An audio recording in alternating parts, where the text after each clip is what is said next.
हिजाब औरत के वकार और अजमत में इजाफे का बाइस बनता है। हिजाब करने वाली खवातीन नित नए रंगों और हिजाब के मुनफरिद अंदाज से अपने लिबादे को मजीद पुरवकार बनाती हैं।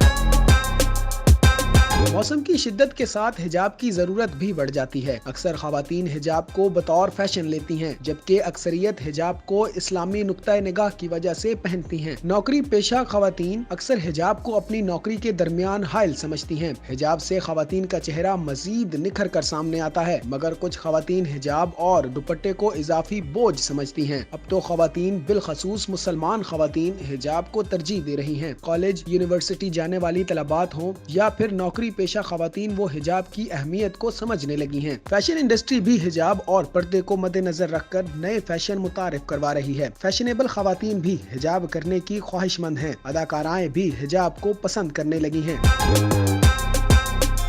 मायरा खान ने अपने एक इंटरव्यू में कहा कि वो भी हिजाब करना चाहती हैं, मगर वो कर नहीं पाती। अगर वो हिजाब करेंगी तो वो इंडस्ट्री से बाहर होंगी। रोजगार कमाने के लिए इनको बोल्ड रहना पड़ता है। अगर वो शलवार कमीज में तस्वीर लगा दें तो चंद लाइक्स मिलते हैं, अगर बोल्ड तस्वीर लगा दें तो हजारों कमेंट्स और लाइक्स मिल जाते हैं। लोग बोल्ड को पसंद करते हैं। मायरा खान की हिजाब के हवाले से कही गई बातें सोशल मीडिया पर वायरल हो रही हैं। लोग तनकीद भी कर रहे हैं, जबकि कुछ खवातीन ने मायरा खान की हिमायत भी की है।